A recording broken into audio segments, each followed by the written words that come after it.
എല്ലാവർക്കും സഹകാരി റൈസ് പ്ലസിൻ്റെ ഇന്നത്തെ ക്ലാസ്സിലേക്ക് സ്വാഗതം. അപ്പോൾ നമ്മൾ കഴിഞ്ഞ തവണ 10/75/2025 എക്കോണമിക്സ് റിലേറ്റഡ് ഫാക്ട്സിൻ്റെ കുറച്ച് ക്വസ്റ്റ്യൻസ് ഡിസ്കസ് ചെയ്യായിരുന്നു.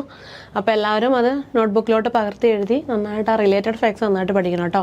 അതിൽ നിന്ന് പല വിധത്തിൽ ക്വസ്റ്റ്യൻസ് ആപ്ലിക്കേഷൻ ലെവലിലാണ് ഇപ്പോൾ റീസെൻ്റ് ആയിട്ട് ചോദിക്കുന്നത്. നമ്മൾ എല്ലാ മേഖലയിലും നന്നായിട്ട് അതായത് നല്ല ഡീപ്പായിട്ട് പോയി കഴിഞ്ഞാലേ എഴുതാൻ പറ്റത്തുള്ളൂ. ജസ്റ്റ് ആ ക്വസ്റ്റ്യൻ മാത്രം ഒരിക്കലും പഠിക്കരുത് കേട്ടോ. അപ്പോൾ ഫസ്റ്റ് ക്വസ്റ്റ്യനിലോട്ട് പോവാം.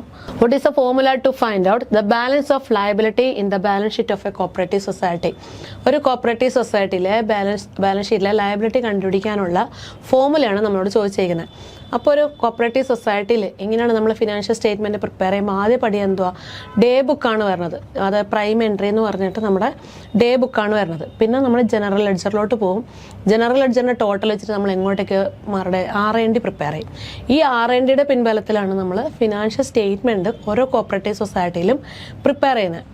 അപ്പം ഇതിന് ആൻസർ എ ഓപ്ഷനാണ്, opening balance plus receipt minus payment എന്നാണ്. എങ്ങനെയാണ് ഈ രീതിയിലോട്ട് ഈ ക്വസ്റ്റ്യൻ ആൻസർ വന്നേക്കുന്നത് നോക്കാം.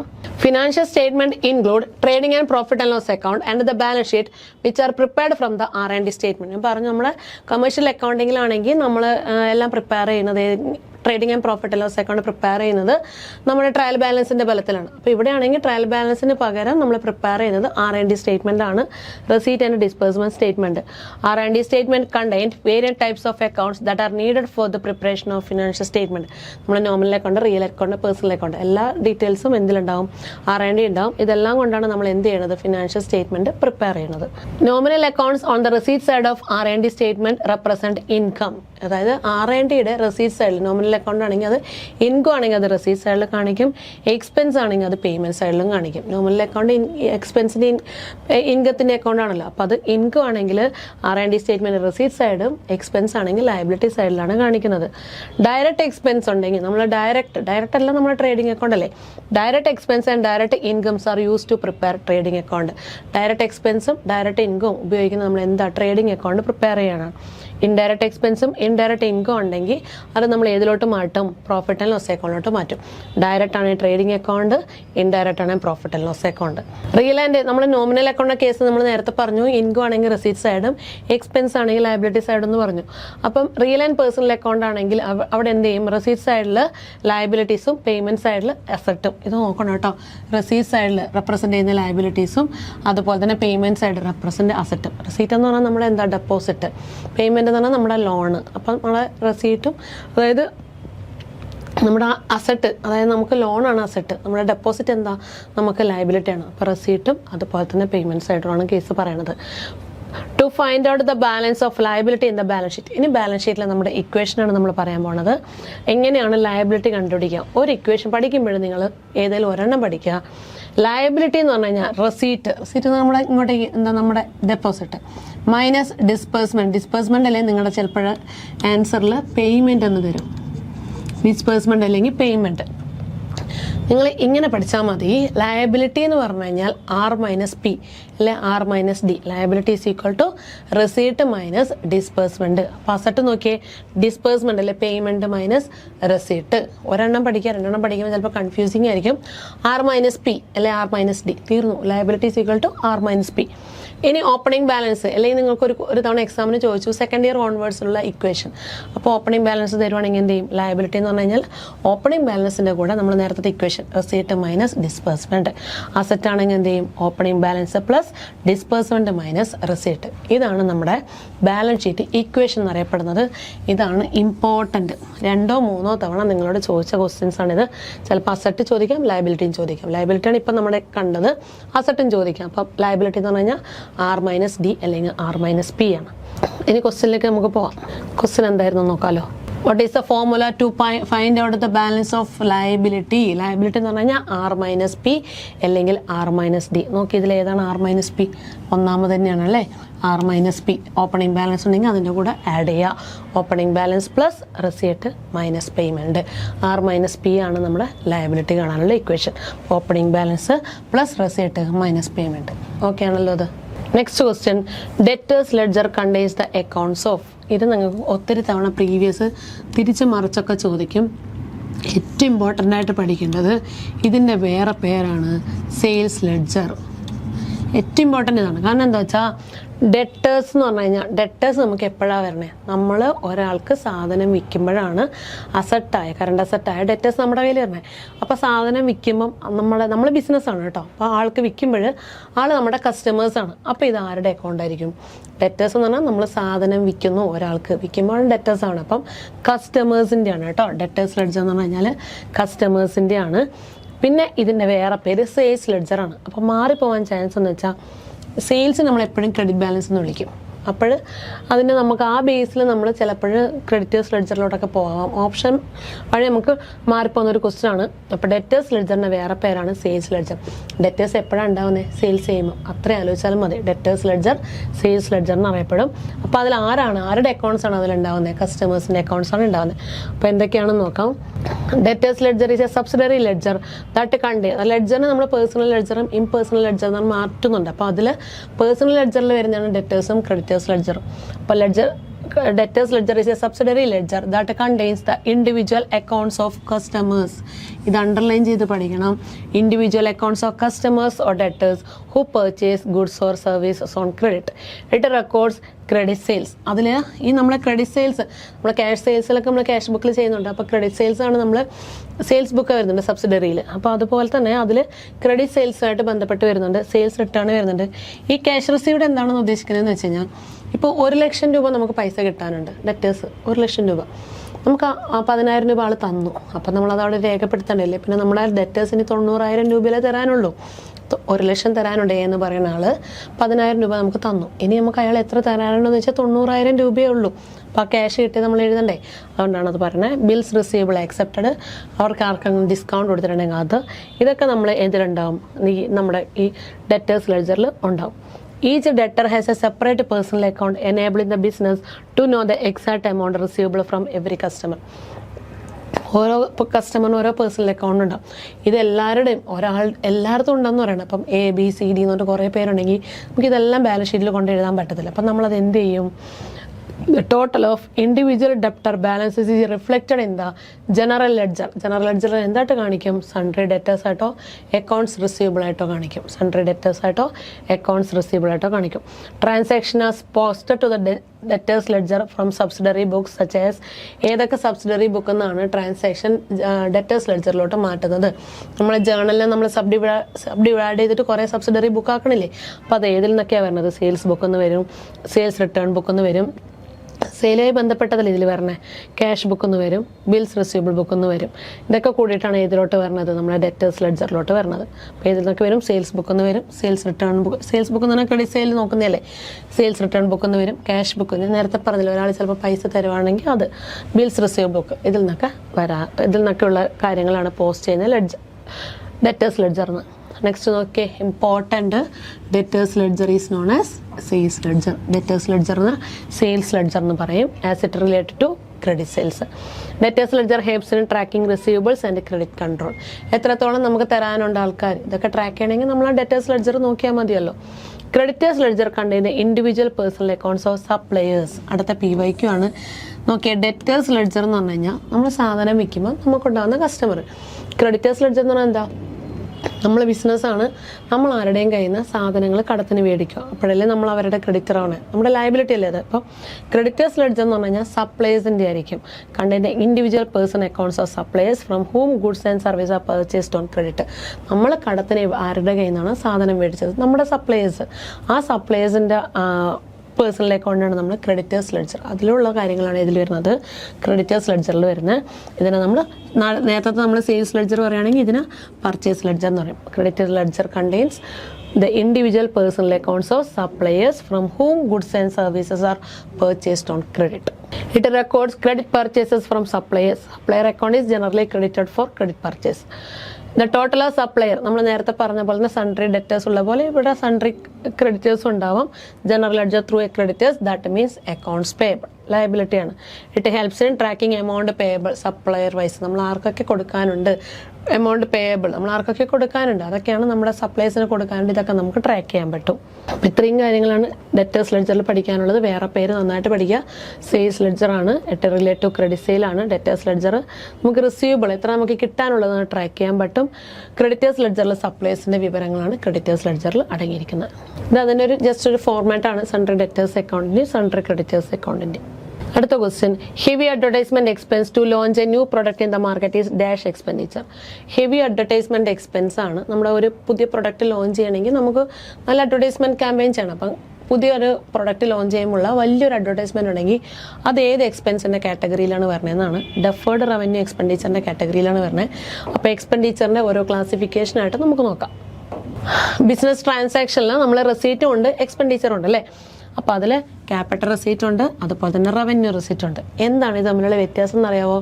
ഞാനിപ്പോഴും 100 പേന മേടിച്ചിട്ട് പേന വിൽക്കുന്ന ഒരാളാണ് എൻ്റെ ബിസിനസ് എന്ന് പറഞ്ഞാൽ. അപ്പോൾ എനിക്ക് ആ ഡെയിലി ട്രാൻസാക്ഷൻ, ഞാൻ ആ പേന വാങ്ങിച്ച് വിൽക്കുന്ന ആ ഡെയിലി ട്രാൻസാക്ഷൻ എന്നുള്ള എന്തെങ്കിലും എനിക്കുണ്ടെങ്കിൽ, എന്തെങ്കിലും റെസീറ്റ് ഉണ്ടെങ്കിൽ അത് റവന്യൂ റെസീറ്റാണ്. അല്ലാതെ നമുക്ക് ഡേ ടു ഡേ ബിസിനസ് എന്നല്ലാതെ കിട്ടുവാണെങ്കിൽ അതിനെ ക്യാപിറ്റൽ റെസീറ്റ് എന്ന് പറയും. അപ്പം ഇത് ഡേ ടു ഡേ ആണ്, ഇതല്ലാത്തതാണ്. ഇനി എക്സ്പെൻഡിച്ചർ ആണെങ്കിൽ നമുക്ക് ക്യാപിറ്റൽ എക്സ്പെൻഡിച്ചർ ഉണ്ട്, റവന്യൂ ഉണ്ട്, ഡെഫേർഡ് റവന്യൂ ഉണ്ട്. അപ്പോൾ ഏതൊക്കെ ഹെഡിലാണ് എങ്ങനെയാണ് വരുന്നത് നമുക്ക് നോക്കാം.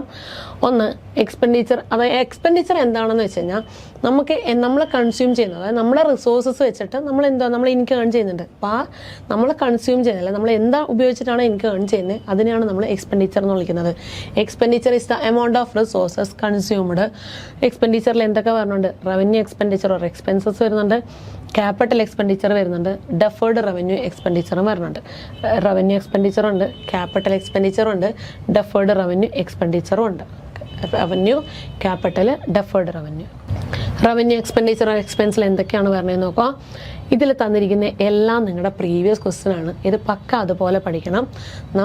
നിങ്ങൾ മലയാളത്തിൽ അവിടെ എഴുതി വെച്ചാലും കുഴപ്പമൊന്നുമില്ല. റവന്യൂ എക്സ്പെൻഡിച്ചർ എന്ന് പറഞ്ഞാൽ നമ്മുടെ ഡേ ടു ഡേ ബിസിനസ്സിൽ നമുക്ക് എന്തെങ്കിലും ചിലവാകുവാണെങ്കിൽ അതിനെ നമ്മൾ റവന്യൂ എക്സ്പെൻഡിച്ചറിൻ്റെ കാറ്റഗറിയിലാണ് ഉൾപ്പെടുത്തുന്നത്. അപ്പോഴും നോക്കി ആദ്യത്തെ തന്നെ PYQ ആണ്. If the benefit of expenditure expires within year is called revenue. അതിൻ്റെ ബെനിഫിറ്റ് നമുക്ക് ആ ഒരു വർഷമാണ് കിട്ടണമെങ്കിൽ അതിനെ നമ്മൾ റവന്യൂ എക്സ്പെൻഡിച്ചറിൻ്റെ കാറ്റഗറിയിൽ ഉൾപ്പെടുത്തും. Success expenditure incurred. എപ്പോഴാണ് ആ എക്സ്പെൻഡിച്ചർ? ഞാൻ നേരത്തെ പറഞ്ഞു ഡേ ടു ഡേ ആക്ടിവിറ്റിയിൽ ഇൻവോൾവ് ചെയ്യുന്ന എല്ലാ എക്സ്പെൻഡിച്ചറും. ഡേ ടു ഡേ ആക്ടിവിറ്റി എന്ന് പറഞ്ഞാൽ ഞാൻ 100 പേന മേടിക്കുന്നു, വിൽക്കുന്നു. അപ്പോൾ നോക്കിയേ, buying goods for resale, distribution and financial expenses incurred to carry on day to day business. ഇതാണ് ഇതിൻ്റെ key point. Day to day ബിസിനസ്സിൽ ഉൾപ്പെട്ടിരിക്കുന്ന എല്ലാ എക്സ്പെൻഡിച്ചറും റവന്യൂ ആണ്. And to maintain fixed asset. അടുത്ത PYQ ആണ്, ഇമ്പോർട്ടൻ്റ് PYQ ആണ്. ഫിക്സഡ് അസറ്റ് എന്ന് കാണുമ്പോൾ നമ്മൾ ക്യാപിറ്റലോട്ട് ഓടിപ്പോവും. പക്ഷേ ക്വസ്റ്റ്യൻ അങ്ങനെയല്ല. ഫിക്സഡ് അസറ്റിനെ ഒരു നല്ല വർക്കിംഗ് കണ്ടീഷനിൽ നിലനിർത്താൻ വേണ്ടി, മീൻസ് നമ്മൾ ഫിക്സഡ് അസറ്റ് വാങ്ങിച്ചാൽ അതിന് നിലനിർത്താൻ നമുക്ക് റിപ്പയർ ചെയ്യണം. റിപ്പയർ നമ്മൾ റവന്യൂയിലോട്ടാണ് വരുന്നത്. അപ്പം ആ ഒരു ഫിക്സഡ് അസറ്റിനെ നല്ല രീതിയിൽ മെയിൻറ്റെയിൻ ചെയ്യണമെങ്കിൽ ഏത് എക്സ്പെൻഡിച്ചർ ആണെന്ന് ചോദിച്ചു കഴിഞ്ഞാൽ അത് നമ്മുടെ റവന്യൂ എക്സ്പെൻഡിച്ചർ ആണ്. ഇത് നന്നായിട്ട് പഠിക്കണം. Maintain fixed asset in good working condition, അതിൽ പറയുന്നത് റവന്യൂ എക്സ്പെൻഡിച്ചർ. അപ്പം ഒന്നുകിൽ ഈ കീ വേർഡ് ഓടിക്കുക, ഡേ ടു ഡേ ബിസിനസ്. ഇത് എന്തായാലും പഠിക്കണം, മറക്കരുത്. Maintain fixed asset in good working കണ്ടീഷനിൽ വെക്കുന്നതാണെങ്കിൽ അത് റവന്യൂ എക്സ്പെൻഡിച്ചർ ആണ്. എന്തൊക്കെയാണ് കാറ്റഗറി, ഏതൊക്കെ എക്സാമ്പിളാണ് പറഞ്ഞതെന്ന് വെച്ച് കഴിഞ്ഞാൽ ദ റവന്യൂ എക്സ്പെൻഡിച്ചർ നമ്മൾ ഡയറക്റ്റ് ആയിട്ട് വരുന്ന wages, import duty, rate, octroi, trade charges, carriage inward, cartage, power, gas and water, fuel, packing charges, cartage, freight, royalty. ഇത് രണ്ടെണ്ണം തന്നേ ഉള്ളൂ. പിന്നെ salary, rent, rate, tax, printing and stationery, telephone, legal charges, insurance, trade expense, establishment expense, carriage outward, discount allowed, commission, postage and telegram and bank charges. ഇതൊക്കെ വരുന്നത് revenue എക്സ്പെൻഡിച്ചറിന്റെ കാറ്റഗറിയിലാണ്. അടുത്തത് capital expenditure ആണ്. ആദ്യം പറയണത് നമ്മൾ ഇത്ര ആലോചിക്കാം, നമ്മൾ എന്തെങ്കിലും ഒരു അസറ്റ് എക്വയർ ചെയ്യാണ്. എന്തെങ്കിലും അസറ്റ്, അത് സെക്കൻഡ് ഹാൻഡ് ആവട്ടെ അല്ലെങ്കിൽ ആദ്യമായിട്ട് മേടിക്കുമാവട്ടെ, എന്ത് അസറ്റ് എക്വയർ ചെയ്യുമ്പോഴും അതുമായി റിലേറ്റ് ചെയ്ത എല്ലാ എക്സ്പെൻഡിച്ചറും ക്യാപിറ്റലിൽ വരണം. അപ്പം നമ്മളൊരു പ്ലാന്റ് ആൻഡ് മെഷീനറി മേടിക്കാൻ പോകണം, അത് ഇൻസ്റ്റാൾ ചെയ്യേണ്ട ചാർജ് ഉണ്ടാവും. അല്ലെങ്കിൽ നമ്മൾ ലാൻഡ് മേടിക്കാൻ പോകണം, ആ സമയത്ത് കൊടുക്കുന്ന ബ്രോക്കറേജ്, അത് പർച്ചേസ് ചെയ്യുമ്പോൾ കൊടുക്കുന്ന ലീഗൽ ചാർജ് എല്ലാം നമ്മുടെ ക്യാപിറ്റൽ. അതിനെ തൊട്ട് വരുന്ന എല്ലാ ചാർജും ഒന്ന് പഠിക്കുക. ഫിക്സഡ് അസറ്റുമായിട്ട് ബന്ധപ്പെട്ട അതിനെ തൊട്ട് വരുന്ന എല്ലാ ചാർജസും ആ സമയത്ത് എക്വയർ ചെയ്യാനുള്ള എല്ലാ ചാർജസും ക്യാപിറ്റലിൽ ഉൾപ്പെടുത്തും. അത് സെക്കൻഡ് ഹാൻഡ് ആയാലും വരും. അപ്പോൾ ക്യാപിറ്റൽ എക്സ്പെൻഡിച്ചർ എന്ന് പറഞ്ഞു കഴിഞ്ഞാൽ നമ്മളൊരു ഫിക്സഡ് അസറ്റ് എക്വയർ ചെയ്യാൻ വേണ്ടി എന്തൊക്കെ ചാർജ് ഉണ്ടോ അതെല്ലാം ക്യാപിറ്റലായിട്ടാണ് വരുന്നത്. Capital expenditure incurred for long term advantages of business is അതായത് expenditure incurred for long term advantages of business is capital expenditure. അതായത് എന്താ ഇതിൽ ഉദ്ദേശിക്കുന്നതെന്ന് വെച്ച് കഴിഞ്ഞാൽ ആ എക്സ്പെൻഡിച്ചർ നമ്മളൊരു ലോങ് ടേം അസറ്റ് എക്വയർ ചെയ്യാൻ, അതൊക്കെ നമ്മൾ ലോങ് ടേം അഡ്വാൻറ്റേജ് അല്ലേ. Such expenses are incurred for acquisition of an asset. PYQ ആണ് acquisition of an asset. അടുത്ത പ്രീവിയസ് ഇമ്പോർട്ടൻ്റ് ആണ്, increasing the earning capacity of the business. ഒത്തിരി തവണ ചോദിച്ചതാണ്. നമ്മൾ നേരത്തെ പഠിച്ചത് അസറ്റിനെ ഒരു ഗുഡ് വർക്കിംഗ് കണ്ടീഷനിൽ വെക്കാൻ, ഒരു നല്ലൊരു വർക്കിംഗ് കണ്ടീഷനിൽ വെക്കുകയാണെങ്കിൽ റവന്യൂ. ഇത് പറഞ്ഞേക്കുന്നത് ഏർണിംഗ് കപ്പാസിറ്റി ഇൻക്രീസ് ആവാൻ, ഒരു അസറ്റിൻ്റെ ഏർണിംഗ് കപ്പാസിറ്റി ഇൻക്രീസ് ആയാൽ നമ്മൾ ഉപയോഗിക്കുന്ന എക്സ്പെൻഡിച്ചർ, അതിനും പറയുന്ന എക്സ്പെൻഡിച്ചർ എന്ന് പറയുന്നത് ക്യാപിറ്റൽ എക്സ്പെൻഡിച്ചറാണ്. അപ്പോൾ എന്തൊക്കെയാണ്? Acquisition of an asset important ആണ്, പിന്നെ increase in the earning capacity of the business. Example purchase of fixed asset. Fixed അസറ്റിനെ എക്വയർ ചെയ്യുമ്പോൾ ഉണ്ടാകുന്ന എക്സ്പെൻഡിച്ചർ എല്ലാം ക്യാപിറ്റൽ എക്സ്പെൻഡിച്ചറിൻ്റെ കാറ്റഗറിയിൽ ഉൾപ്പെടുന്നതാണ്. Expenditure incurred for long-term advantage of the business is capital expenditure. Such expenses are incurred for acquisition of an asset or increasing the earning capacity of the business. Example, ഇതിൽ തന്നിരിക്കുന്നു എല്ലാ എക്സാമ്പിളും. അപ്പോൾ നമ്മൾ പണ്ടൊക്കെ പഠിക്കുമ്പോഴേ example എന്ന് പറയുമ്പോൾ നമ്മളിങ്ങനെ നെഗ്ലക്ട് ചെയ്യും. അതായത് എക്സാമ്പിൾ അല്ലേ, അങ്ങ് പൊക്കോട്ടെ അല്ല കേട്ടോ. അക്കൗണ്ടൻസിയിൽ ഏറ്റവും കൂടുതൽ എക്സാമിന് ചോദിക്കുന്നത് എക്സാമ്പിൾ ആയിരിക്കും. നിങ്ങൾക്ക് തന്നിരിക്കുന്ന what do you mean by capital expenditure എന്നല്ല ചോദിക്കുന്നത്, താഴെ തന്നിരിക്കുന്ന ഏതാണ് ക്യാപിറ്റൽ എക്സ്പെൻഡിച്ചർ എന്നാണ് ചോദിക്കുന്നത്. അപ്പോൾ നന്നായിട്ട് എക്സാമ്പിൾ പഠിക്കുക. ഏതൊക്കെയാണ്? Cost of acquisition and installation of fixed asset. നോക്കി, installation and acquisition of fixed asset, increasing the earning capacity. ഇതിനെ നന്നായിട്ട് ശ്രദ്ധിക്കണം. Increasing the earning capacity of the business. Next നോക്കി, ബ്രോക്കറേജ്. നമുക്ക് അതൊക്കെ നമ്മളൊരു റവന്യൂ എക്സ്പെൻഡിച്ചറിലോട്ട് പോകാൻ തോന്നും, ലീഗൽ എക്സ്പെൻസ്. പക്ഷെ നോക്ക്, four the purchase of land, ഒരു ലാൻഡ് പർച്ചേസ് ചെയ്തിട്ട് അതുമായി ബന്ധപ്പെട്ട എന്തെങ്കിലും എക്സ്പെൻഡിച്ചർ ഉണ്ടെങ്കിൽ അത് ഏതിൽ വരും? ക്യാപിറ്റലിൽ വരും. Repairs relating to. Next PYQ ആണ്. ഒരു സെക്കൻഡ് ഹാൻഡ് മെഷീനറിക്ക് എന്തെങ്കിലും റിപ്പയർ വരുവാണെങ്കിൽ അത് നമ്മുടെ ക്യാപിറ്റലിലോട്ട് വരും. അപ്പോൾ എന്താ? Repairs relating to a second hand machinery at the time of installation. അത് നമ്മൾ ഹിസ്റ്റോറിക്കൽ കോസ്റ്റ് കൺസെപ്റ്റ് പറയുന്നുണ്ട്. മെഷീനറി 10,000 രൂപയാണ്, അത് നമ്മൾ അല്ല 20,000 രൂപ 50,000 രൂപ എന്തോ ആയിക്കോട്ടെ, അതിൻ്റെ കൂടെ 5,000 രൂപ അതിന് ഇൻസ്റ്റലേഷൻ വരുവാണെങ്കിൽ അതിൻ്റെ കോസ്റ്റ് അത് ആഡ് ചെയ്തിട്ടിടണം എന്ന് പറഞ്ഞിട്ടുണ്ട്. അതുപോലെ തന്നെ ഇത് പഠിക്കുക. അതിൻ്റെ സമയത്ത് എന്ത് ചിലവുണ്ടെങ്കിലും അതെന്തായിട്ട് മാറും? ക്യാപിറ്റൽ എക്സ്പെൻഡിച്ചറായിട്ട് മാറും. അപ്പോൾ എക്സാമ്പിൾ നന്നായിട്ട് ശ്രദ്ധിച്ച് പഠിക്കണം. Cost of acquisition and installation of fixed asset, expenses incurred for increasing the earning capacity. നന്നായിട്ട് നമ്മൾ അണ്ടർലൈൻ ചെയ്ത് പഠിച്ചോ, ഇത് ചോദിക്കും. Brokerage, stamp duty and legal expenses paid for the purchase of land. Next repairs relating to a second hand machinery at the time of installation. Wages paid for erecting new machinery. എന്തോ ആയിക്കോട്ടെ, പുതുതായിട്ട് എന്ത് സാധനം നമ്മുടെ അടുത്തോട്ട് വരുന്നോ അതുമായിട്ട് relate ചെയ്ത എക്സ്പെൻഡിച്ചർ ക്യാപിറ്റലിലോട്ട് ഉൾപ്പെടും. Alteration and permanent improvement of fixed asset. PYQ ആണ്. Expenditure incurred for the development of mines and plantation. Wages paid for the erecting the new machinery, alteration and permanent improvement of fixed asset, expenditure incurred for the development of mines and plantation. Okay ആണല്ലോ. അപ്പോൾ revenue എന്ന് പറഞ്ഞാൽ day to day business. Capital ആണെങ്കിൽ നമ്മളൊരു asset acquire ചെയ്യാനോ അല്ലെങ്കിൽ നമ്മൾ earning capacity കൂട്ടുവാണെങ്കിൽ ചെയ്യുകയാണെങ്കിലാണ് ക്യാപിറ്റലിലോട്ട് വരുന്നത്. നെക്സ്റ്റ് ആണ് deferred revenue expenditure. What you mean by deferred revenue expenditure? അത് രണ്ടും ചോദിക്കാറുണ്ട്. എക്സാമ്പിളും ചോദിക്കും, അതിൻ്റെ എക്സ്പ്ലനേഷനും ചോദിക്കാറുണ്ട്. Deferred revenue expenditure which are of revenue in nature. ഇത് ശ്രദ്ധിക്കണം, which are of revenue in nature but its benefit get to the business for more than 1 accounting year. ഒരു PYQ ഇല്ല, മോർ ദാൻ 1 അക്കൗണ്ടിങ് ഇയറിന് പകരം 3 to 4 years എന്നൊക്കെ ചോദിച്ചിട്ടുണ്ട്. Deferred revenue expenditure is that class of expenditure which incurred during an accounting period but it is applicable either holy or in part two future profit. നമ്മൾ ഒരു heavy advertisement, ഇപ്പോൾ ലുലു പോലത്തെ ഒരു group ഒരു വലിയൊരു advertisement നടത്തുവാണ്. അതിൻ്റെ ബെനിഫിറ്റ് ആ ഒരു വർഷമാണോ നമുക്ക് കിട്ടുന്നത്? അല്ലല്ലോ, പിന്നീടുള്ള വർഷങ്ങളിലും കിട്ടും. അത് കൊണ്ടുപോയി ബാലൻസ് ഷീറ്റിൽ ആ ഫുൾ എമൗണ്ട് അല്ല നമ്മൾ എഴുതണേ. നോക്ക്, ഇപ്പോൾ ചെറിയൊരു ഉദാഹരണം പറയുകയാണെങ്കിൽ വലിയ എമൗണ്ട് ആണ്, എന്നാലും ഞാൻ കാൽക്കുലേറ്റ് ചെയ്യാം. 1,00,000 രൂപയുടെ അഡ്വർടൈസ്മെൻ്റ് ആണെങ്കിൽ ഇതിൻ്റെ 5%, അതൊരു 5,000 രൂപ മാത്രമേ നമ്മൾ എന്ത് ചെയ്യലും അഡ്വർടൈസ്മെൻറ്റ് എന്ന് പറഞ്ഞിട്ട് പ്രോഫിറ്റ് ആൻഡ് ലോസ് അക്കൗണ്ടിൽ എഴുതത്തുള്ളൂ. ബാക്കി 95,000 രൂപ ഇതിൻ്റെ റൈറ്റ് ഓഫ് ചെയ്യാത്ത ഭാഗമുണ്ട്. ഇതിനെ നമ്മൾ ഫിക്റ്റീഷ്യസ് അസറ്റ് എന്നും പറഞ്ഞിട്ട് ബാലൻസ് ഷീറ്റിൻ്റെ ഫുട് നോട്ടിൽ നമ്മൾ എഴുതുന്നില്ല, നമ്മൾ ഫുൾ ഡിസ്ക്ലോഷറിൽ പറഞ്ഞിട്ടുണ്ട്. അത് പ്രകാരം ഇതിനെ ഫിക്റ്റീഷ്യസ് അസറ്റായിട്ടാണ് ട്രീറ്റ് ചെയ്യണത്. ഈ ഡെഫേർഡ് റവന്യൂ എക്സ്പെൻഡിച്ചറിൻ്റെ റൈറ്റ് ഓഫ് ചെയ്യാത്ത ഭാഗം ഇത് നമ്മുടെ PYQ ആണ്. Unwritten portion of deferred revenue expenditure is known as എന്ന് പറഞ്ഞാൽ ചോദിച്ചിട്ടുണ്ട്. അപ്പോൾ deferred revenue expenditure are shown as fictitious asset, PYQ fictitious asset ആയിട്ട് കാണിക്കും. അതായത് ചില ടെക്നിക്കൽ റീസൺ കാരണം എന്നാണ് പറയുന്നത്. ടെക്നിക്കൽ റീസൺ എന്ന് പറഞ്ഞാൽ നമ്മുടെ ഫുൾ ഡിസ്ക്ലോഷർ പ്രിൻസിപ്പിളാണ് ഉദ്ദേശിക്കുന്നത്. ഓക്കെ ആണല്ലോ. അപ്പം അതിൻ്റെ ബെനിഫിറ്റ് പിന്നീടുള്ള വർഷങ്ങളിൽ കിട്ടുന്നതായിരിക്കും. ഒരു അക്കൗണ്ടിങ് പീരീഡ് കിട്ടിയാൽ അതിൻ്റെ ബെനിഫിറ്റ് പിന്നീടുള്ള തുടർന്ന് വരുന്ന വർഷങ്ങളിൽ കിട്ടുവാണെങ്കിൽ ഡെഫേർഡ് റവന്യൂ എക്സ്പെൻഡിച്ചറാണ്. നെക്സ്റ്റ് എക്സാമ്പിൾ, ഇമ്പോർട്ടൻ്റ് എക്സാമ്പിൾസ് ആണ്. Special advertising expenditure incurred in introducing a new product or developing a new market. പുതുതായിട്ടൊരു പ്രൊഡക്റ്റിനെ ലോഞ്ച് ചെയ്യാൻ പോകണം, അപ്പോൾ അതിന് വേണ്ടിയിട്ടുള്ള സ്പെഷ്യൽ അഡ്വർടൈസ്മെൻറ്റ്.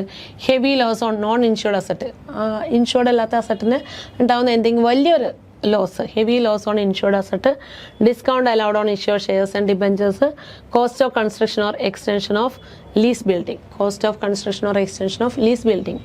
ലീസ് ബിൽഡിംഗ് ആണേ, നന്നായിട്ട് നോക്കണം. ലീസ് ബിൽഡിംഗ് ആണ്, അത് ഡെഫേർഡ് റവന്യൂയിലാണ് വരുന്നത്. അപ്പോൾ special advertising, heavy loss of non insured asset, discount allowed on issuer shares and debentures, cost of construction or extension of lease building.